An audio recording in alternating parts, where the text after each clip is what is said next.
अम्मी कल हमारे रेस्टोरेंट में एक आई थी और उसने बताया कि अपनी अम्मी को मैसेज देना कि आपके घर का जो सबसे छोटा बच्चा है वो आपकी अम्मी है। अल्लाह, हम बहुत मासूम सी, प्यारी सी, क्यूट सी कि वो अपनी एक ही आंख से देखती हैं, इसलिए उनको सिर्फ और सिर्फ अपने मायके वाले दिखाई देते हैं और दूसरे आंख से बिल्कुल भी ससुराल वाले नहीं दिखाई देते। बड़ी क्यूट सी हैं वो। और उन्होंने बोला कि आपने बच्चों को अपनी बहुत अच्छी परवरिश दी है। एक ने एक्स्ट्रा मैरिटल अफेयर के बाद में शादी करी और दूसरी ने धमकी देकर पूरी फैमिली को लेना, साथ लेके चलना, हमसे मोहब्बत करना। और ससुराल वाले कोई अपने थोड़ा ना होते हैं। जिस मैके से आई, जिस मैके में रही, उसका ही सिर्फ करना चाहिए और किसी का नहीं करना चाहिए। अब दूसरों का क्यों करेंगे? अब मैके वाले को साथ लेके चलना। और इतनी अच्छी परवरिश आपने और पापा ने हमको दी है कि बेटे को तो इतने पैसे दिए कि वो मुंबई में अपने स्ट्रगल के टाइम पे टैक्सी में जाता था। बेटी को कॉम्प्लान भी नहीं मिला। बेटे को पूरी शौक कराए। उस टाइम पे भी चश्मे दिए थे उसको।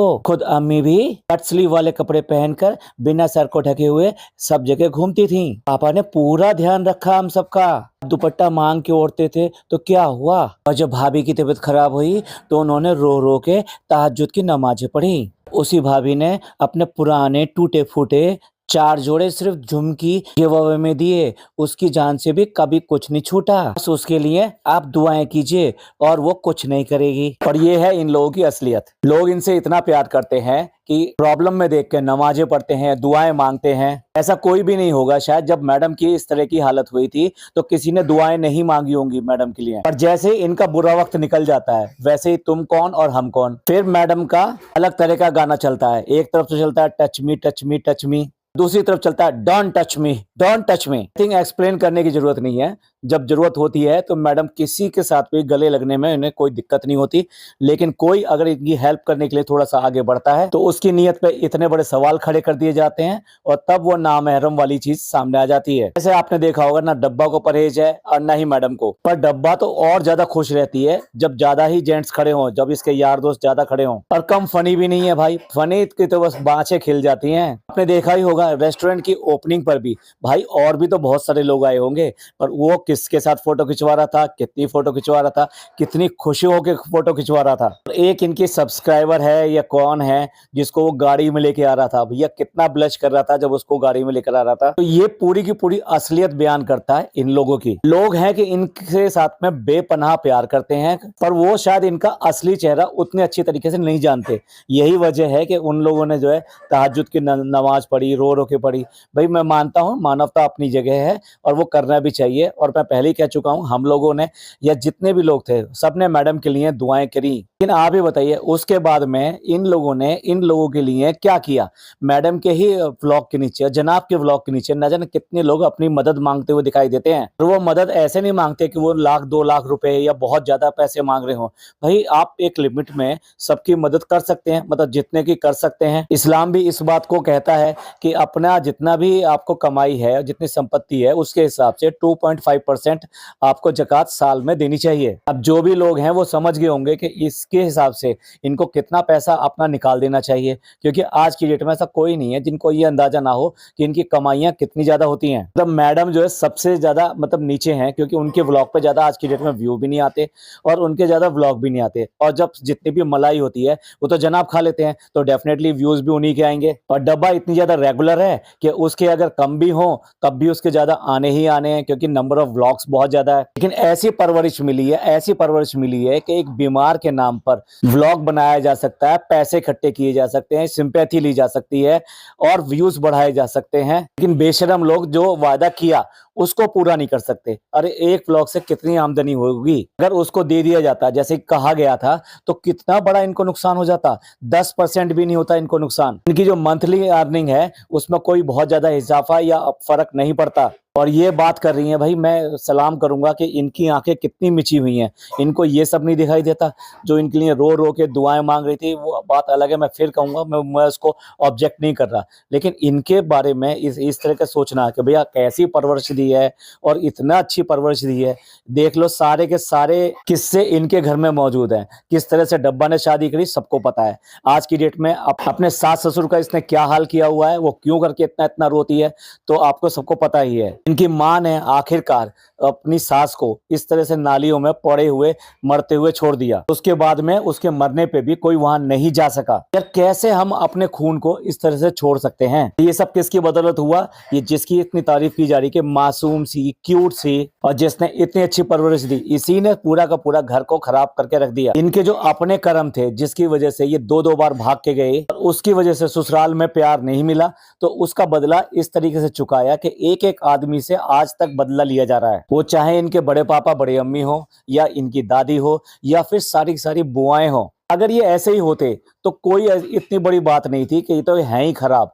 लेकिन भाई एक रिश्ते के लिए आप इस तरीके से, और दूसरे रिश्ते के लिए इतने कि सारी बहनों को अपने घर में रख रखा है, उनका सारा खर्चा पानी उठाने को तैयार है। तो ये दोगले रिश्ते तो अपने आप सवाल तो खड़े करते ही हैं। ये चीजें इसको क्यों नहीं दिखाई देती, जो ये इनके लिए इतने ज्यादा मुरीद बन रहे हैं कि किस तरीके से एक बच्चे का हक था, हक का तो इसने डब्बा ने छीना। उसके बाद में एक बच्ची की जिंदगी बर्बाद कर दी, उसके घर की सारी कहानी सबके सामने लाकर। तुम्हें किसने हक दिया कि उसके घर की कहानी तुम इस तरीके से बयान करो? आज चाहे तो उसके माँ या बाप इसके ऊपर मुकदमा कर सकते हैं मानहानि का, कि किस तरीके से इसने हमारे घर की स्टोरी को सबके सामने लेकर आई, और किसी हालत में ये केस किसी भी तरीके से वो जीत नहीं सकती है। सोच के देखिए गरीब का कितना ज्यादा मजाक उड़ाया गया है। अगर मामा मामी थोड़े से भी समर्थ होते और इसके ऊपर इस तरह का केस कर देते तो इसको मुंह की खानी पड़ती। लेकिन क्योंकि गरीब है इसलिए उन्हें कितनी भी गाली दी जा सकती है, उनके बारे में कितना भी बुरा बुरा बोला जा सकता है। ये भी नहीं देखा कि एक छोटी बच्ची का जिंदगी बर्बाद कर रहे हैं, क्योंकि आखिरकार उन्हें रहना तो वहीं पे ही है। खाना आज कौन दे रहा है? वही माँ दे रही है ना, जिसके बारे में इतनी गंदी गंदी बातें कही गई, और वो भी उसकी बेटी के द्वारा कहलवाई गई, चाहे सौतेली बेटी सही, लेकिन आज की डेट में माँ तो वही है। बड़ा बुरा लगता है कि गरीबी कितना बड़ा गुनाह है, या कितनी बड़ी मजबूरी है कि वो माँ बाप इससे कुछ भी नहीं कह पा रहे। ये मदमस्त हाथी की तरह से गलत बातें करते चले जा रहे हैं। और ये जो लोग हैं, जिस तरह के लोग इनके अभी आए रेस्टोरेंट में, मैं इन सारे लोगों से सवाल करना चाहता हूं कि ये सब चीजें इनको नहीं दिखाई देती? माना कि कभी आपको ये अच्छे लगते थे, जब ये शुरुआत में इन्होंने व्लॉगिंग करी थी तो अपना घर दिखाते थे, आपस का प्यार दिखाते थे, आपस में कैसे कॉपरेशन के साथ में अपना घर चलाते हैं, एक दूसरे का काम करते हैं, वो दिखाते थे। तब तक इनकी ये सारी बुराइयां सामने नहीं आई है। जैसे जैसे इनके पास पैसा आता चला गया, वैसे वैसे इनके अंदर ऐब और बढ़ते चले गए। तो इन लोगों को ये सब चीजें क्यों नहीं दिखाई देती?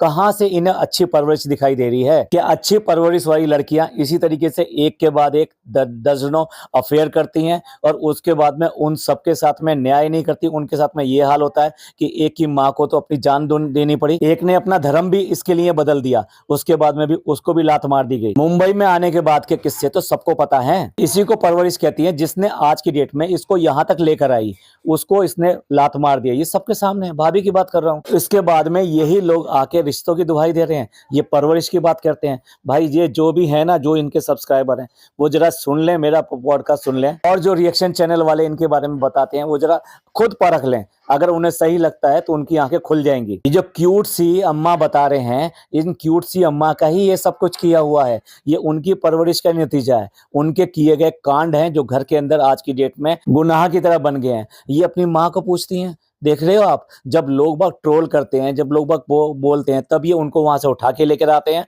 और अपने घर में रखते हैं। और किस तरह से रखते हैं आप देख ही सकते हैं। मतलब के लिए, कंटेंट के लिए कुछ भी कर लेंगे। क्रेजी कजन को क्या कहेंगे, जो बार बार पोले खोलने के लिए सामने आ जाता था, उसी की बहन को लेकर यहाँ पे 1 महीने के लिए ले आइए। किनके घरों में होता होगा? नाकारा निकम्मा गुलाम खरीद के ले आई, और उसके बाद में यहीं पर रह रही है, और उसके माँ बाप को ऐसे लात मार दी, उसकी बहन को यानी अपनी ननद को अपने घर में ही ऐसी इस तरह से लात मार दी कि कभी उसके बारे में कोई भी पूछती तक नहीं है। अपने भतीजे को गोद में उठाकर ये कहती है कि कितना प्यारा बच्चा है, मैं इसको गोद में ले ही नहीं पाती थी जब मेरी प्रेगनेंसी थी। अब किन किन को ये बात इसकी झूठ और मक्कारी से भरी हुई लगती है, अब जिनको नहीं लगती तो मैं बता देता हूँ। जब ये बच्चा हुआ था और इसका रंग थोड़ा सा सांवला था, और इसका फेस थोड़ा सा किसी किसी घर में मिलता हुआ नहीं था, थोड़ा डिफरेंट था, तो सबने ये कह दिया कि भाई ये अपनी बुआ पे गया है। और जिस बुआ को गर्व होना चाहिए था कि मेरे भतीजे भतीजे को मेरे से मिलाया जा रहा है, उसने ये कह दिया नहीं नहीं नहीं मेरे पर तो नहीं है। इसको तो बहुत ही बुरा लगा था इस बात का। तो आज ये कह रही है कि क्यूट सा बच्चा है, बड़ा प्यारा सा बच्चा है। इसकी प्रेगनेंसी को तो 1 साल ही हुआ है, और मतलब 4 महीने का अगर ये हो गया है तो लगभग 1.25 साल समझ लीजिए। पर ये बच्चा तो 2.5 साल का है। उससे पहले तुम्हारा प्यार कहाँ गया था? उससे पहले तो तुम्हें ये बच्चे में बहुत सारी कमियां नजर आ रही थी। अपने से जोड़ने पे बहुत ज्यादा दिक्कत हो रही थी तब तो तुम्हें। और आज थेरेपी वगैरह करने के बाद में वो पूरी तरीके से एक्टिव हो गया है, बातों का जवाब देता है, तो बच्चे की जो क्यूटनेस है वो उसके अंदर आ गई। तो आज ये तुम्हें बहुत प्यारा लग रहा है। कितना ज्यादा डबल स्टैंडर्ड बातें करते हैं ये वही बेशरम है कि जब ईद पर इसके लिए, इस बच्चे के थ्रू, अब इसके बच्चे के लिए यानी कि हैदर के लिए पैसे भिजवाए गए कि ये ईदी है, तो इसको इतना नहीं बन पड़ा कि अपने भतीजे के लिए ईदी दे दे या उसके लिए कुछ कपड़े ले आए या कुछ भी कर ले। ऐसा तो नहीं था ना कि उस टाइम में ही अपने बच्चे के लिए कपड़े नहीं लेकर आई थी कि पहली पहली ईद है, तो फिर भतीजा तब क्यों नहीं याद आया? तब क्यों नहीं इसकी क्यूटनेस याद नहीं आई? कब कितना ये प्यारा सा लग रहा है, तो तब कहाँ गया था ये प्यार? चलिए कुछ तो इसके व्लॉग से सीखा जा सकता है। अब आप सीख लीजिए कि हस्बैंड को कैसे सधाया जाता है। अगर 3-4 घंटे के लिए बाहर चला जाए तो उसकी पूरी क्लास लगनी चाहिए। कहाँ गया था, क्यों गया था, बोलकर क्यों नहीं गया, फोन क्यों नहीं किया मुझको, चुपके चुपके किससे मिलने जाते हो, हर समय फोन पे लगे रहते हो, देखो जब देखो फोन पे। भाई ये तो सीख ही सकते हैं कि हस्बैंड को कैसे सधाया जाए। और वो निकम्मा नल्ला बेकार हस्बैंड, उसको ग्रीन फ्लैग कह रही है कि नहीं तुमको ग्रीन फ्लैग बनना चाहिए, तुम्हें रेड फ्लैग बिल्कुल नहीं बनना, तुम्हें तो एक आइडियल हस्बैंड दिखाना है। दूसरे सब शब्दों में आप ये समझ लीजिए, तुम्हें एक पालतू कुत्ते की तरह व्यवहार करना है। जैसे मैं कहूँ उठ जाओ तो उठ जाना है, बैठ जाओ तो बैठ जाना है। जब मैं कहूँ चलो मेरे साथ बाहर घूमना है, तुम्हें मेरे साथ बाहर जाना है, तो मैं बाहर पॉटी कराने के लिए भी मैं ही लेके जाऊंगी। कितना अथॉरिटेटिव वे में इसने ये बात करी है। आप इसका फेस देखिए, इसका कॉन्फिडेंस देखिए। मतलब ये कह के वो जताना चाहती है कि तुम मेरे ताबेदार हो, तुम मेरे इच्छा के बिना कुछ भी नहीं कर सकते हो। कि इसी पाबंदियों की वजह से उसको व्लॉग में आके ये कहना पड़ा 3-4 घंटे के लिए बाहर गया हूं। अब ये जो है तरह तरह के सवाल करेगी,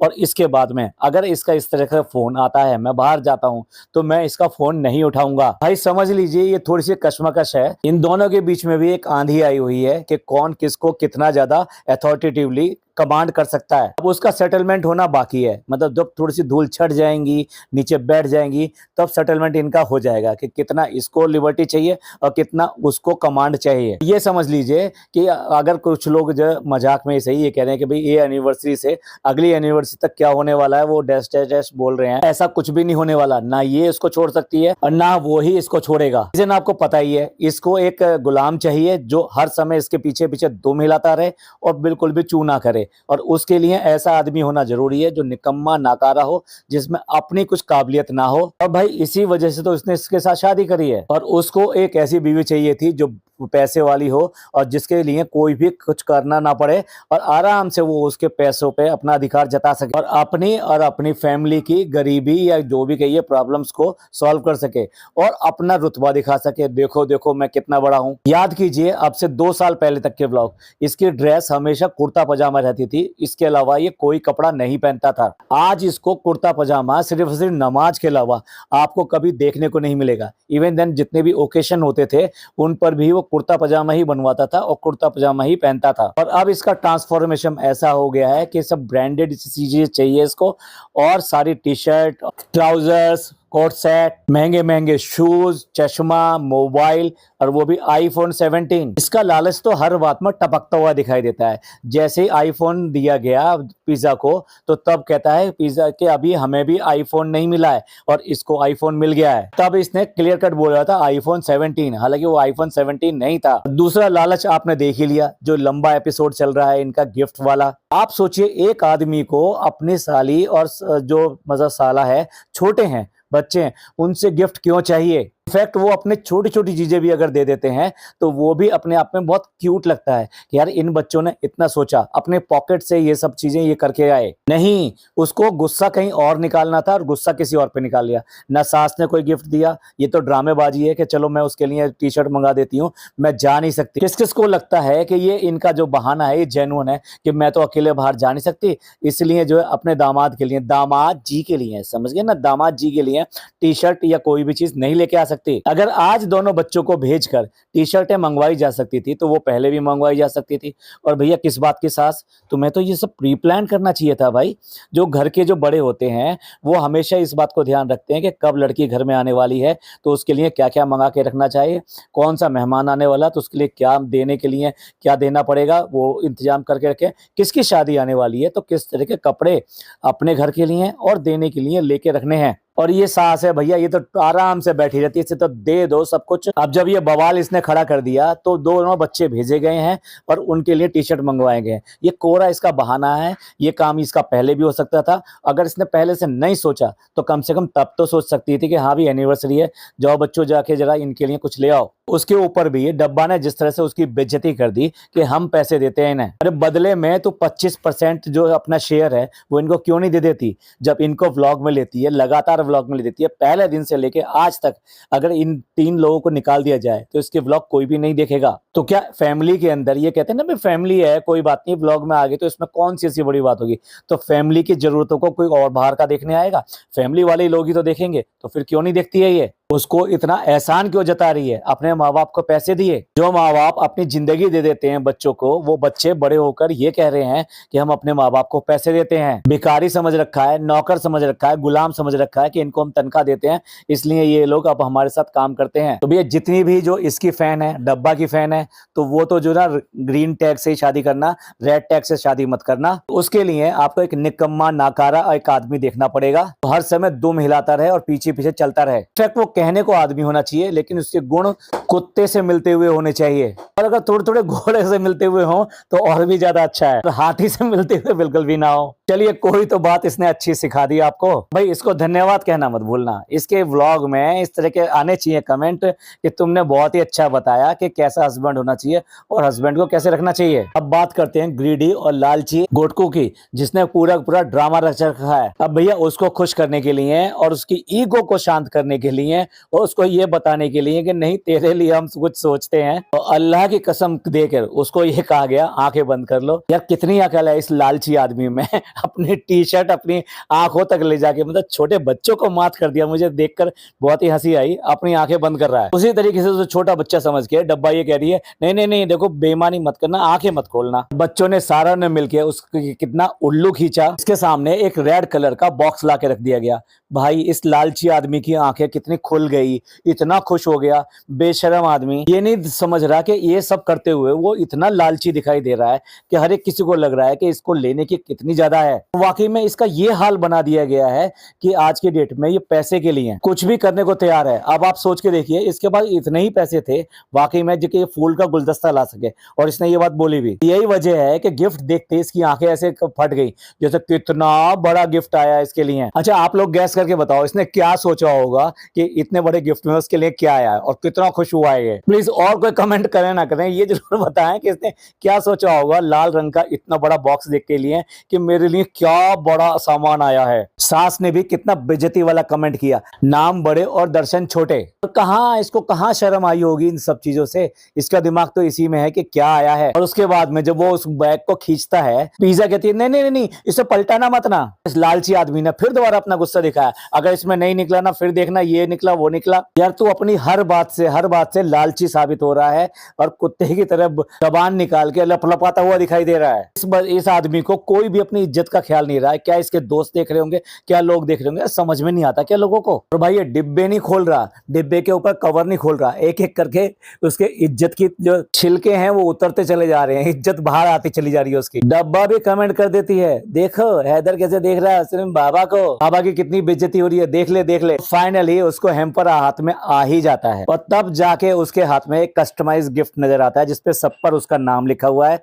तब जाके इस बूढ़े लालची आदमी की ईगो शांत होती है। मतलब अब इसकी इज्जत बढ़ गई, अब ये दामाद जी हो गए, अब इसकी इज्जत वो इतनी हो गई कि हाँ एक जो दामाद की इज्जत होती है वो वैसी हो गई। घर का एक एक आदमी इस बंदे के ऊपर हंस रहा है, पर इस बंदे को कोई फर्क नहीं है, इसको ये ऐसे ही लगता है। आप लोग बताइए, मैं जेंट्स से कह रहा हूँ, जितने अगर जेंट्स मेरे से सच सुनते हो, कौन ऐसा गिफ्ट लेना पसंद करेगा, कौन एक्सेप्ट करेगा इतनी बेइज्जती के साथ में, इतने ज्यादा सबके ड्रामे के साथ में अपना गिफ्ट लेना। ऐसा नहीं है, साले सालियों के साथ में बहुत ज्यादा मजाक होता है और सालियां मजाक करती हैं और इस तरह का बेवकूफ बनाने के लिए अपने वो जीजा के साथ में करती हैं, बट वहां पर कहीं पे भी जीजा का लालच नहीं होता है। वहां पे कहीं भी वो अपने साले साली की मतलब जो छोटे हैं उनकी बेइज्जती नहीं करता है, उनकी बेअदबी नहीं करता है। मजाक और बेइज्जती में एक बहुत बड़ा फर्क होता है। तो चलिए, बहुत बेइज्जती होगी, अब जरा आप अपने कमेंट करके बताएं कि किस तरीके से मासूम सी क्यूट सी अम्मी ने इस पूरे घर को बर्बाद कर रखा है और उसके बच्चे आज की डेट में उसी की बेइज्जती करने पे उतारू हैं। किस तरह से एक हस्बैंड को रेड फ्लैग होना चाहिए या ग्रीन फ्लैग होना चाहिए, ये डब्बा की लैंग्वेज है, ये मैं आपके लिए या अपने लिए नहीं कह रहा हूँ। किस तरह से एक लालची जीजा को अपनी सालियों की बेइज्जती करना और फिर उसके बदले में अपनी बेइज्जती करवाना और उसके बाद में